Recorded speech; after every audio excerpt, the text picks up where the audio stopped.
Hello and welcome to another episode of Make Good Food and Make Good Choices. And we are going to do a skillet chicken that takes about 10 minutes to prepare and maybe 40 minutes from start to finish. You'll have an amazing meal. I'm going to let you know what we're going to put in it, and then we'll go ahead and get started. There's two applications, students, that you're going to be learning. One of them will be searing, and the other one, we're just gonna be baking it in the oven. And so the very first thing to note is that you're gonna want a pan that you can put in the oven. So you want an oven safe, either chicken fryer or skillet, or you could even do a stock pot, but something that is oven safe, that doesn't have any plastic on it. It's completely metal or stainless, or even like a cast iron skillet will work really well too. So that's first thing. And then I'm setting my oven at 375 degrees. In here, notice I did not look toward me, but let that steam go away. I have 4 chicken thighs. You could do chicken breast, you could do chicken legs, but right now, pretty good price on chicken thighs and chicken legs. So we're being very careful during this stay-at-home time and making sure that we're not overspending, and the chicken thighs work really well. So what I did is the searing happened when I added some olive oil to the pan at a medium-high to high heat, or medium-high. Once it was hot, I put in dried off chicken breasts. I didn't want them wet, because if they have some water and you put them in the hot oil, you guessed it, yes, you'll have a crazy amount of spatter and you'll feel very nervous. You might not be confident, but it's nice to have a lid. So once I set those in there, it was very loud, so I didn't want it sauteing or searing while you were there. I kept the lid on for 4 to 5 minutes. The reason that is our first application or our first technique is because we wanted the chicken skin to crisp up a little bit before we go ahead and add our add everything else to the pan. So what happens is, after it has seared and has browned, and I'll show you what that looks like, I'm using my tongs and I am taking them out, setting them on a clean plate, and then I'll add and start to create our sauce in this pan. Let's take a look at what they look like browned.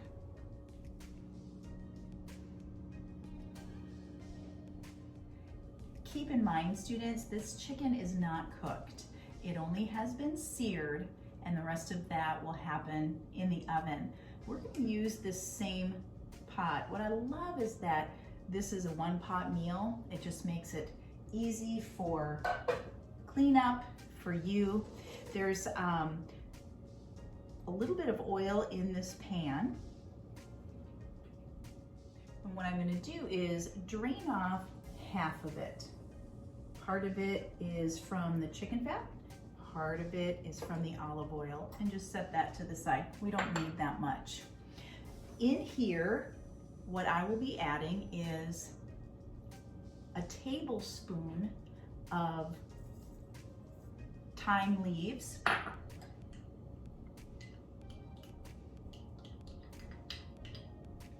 2 cloves of garlic, or 2 teaspoons if you have ground garlic already, a teaspoon of red pepper flakes. This will be mixed around until fragrant.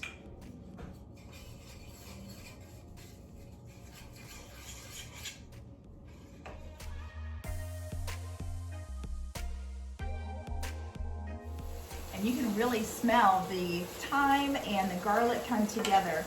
I want you to be careful. If you feel like your temperature is too hot, that your garlic does not burn. If that happens, what I want you to do is, start over if your garlic burns. So what we'll do, this is perfect, great, fragrant. I'm adding in, not necessary for you, but we like mushrooms. So I have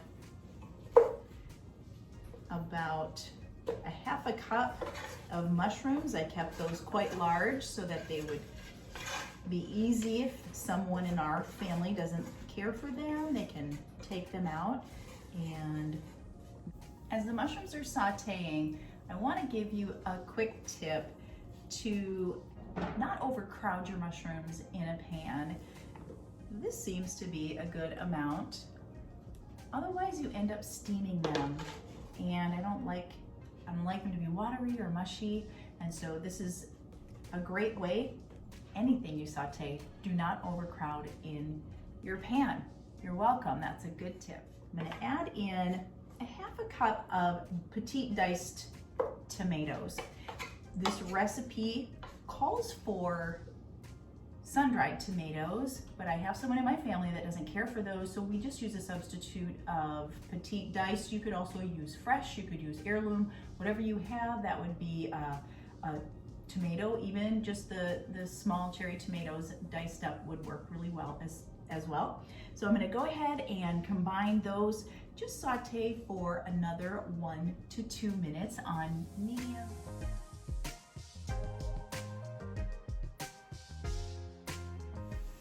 I wish you could smell how fragrant this is with the mushrooms and the tomatoes. Next, we're adding 3/4 of a cup of chicken broth. You could do vegetable broth, and a half a cup of heavy cream. When you're at about medium-high heat, this is going to thicken because I'm adding Parmesan cheese. This is the grated Parmesan cheese. Set this on medium heat for about a minute or 2, and then we'll add the chicken right back in, and it'll head into the oven.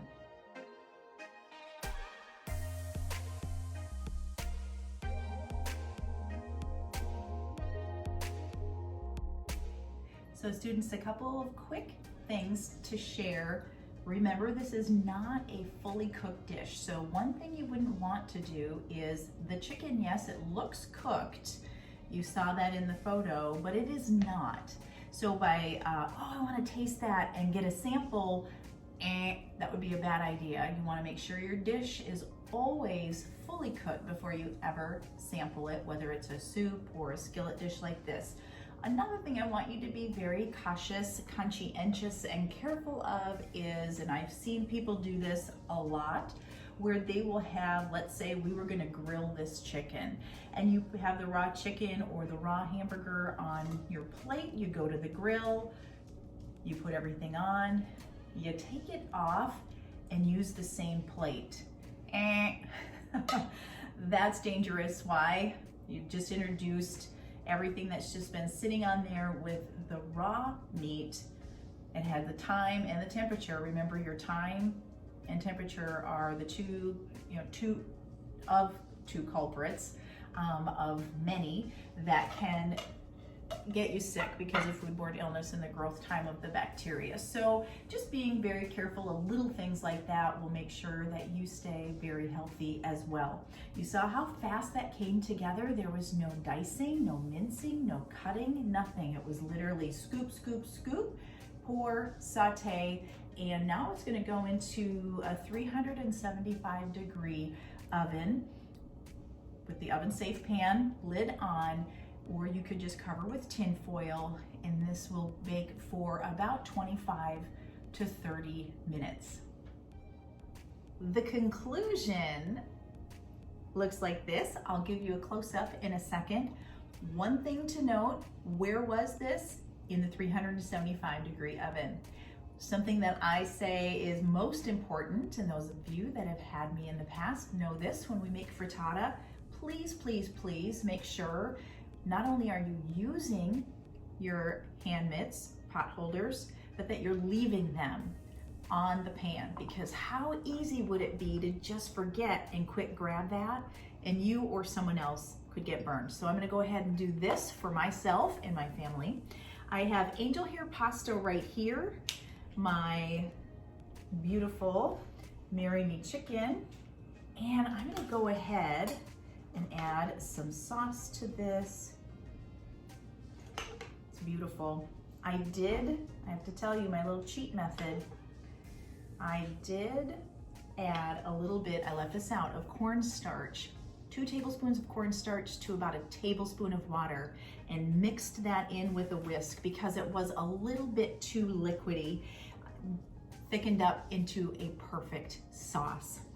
All right, there it is. I'm gonna give you a close-up of the Marry Me chicken, or I've also seen it called Sicilian Skillet Chicken. So enjoy, and until next time, make good food and make good choices.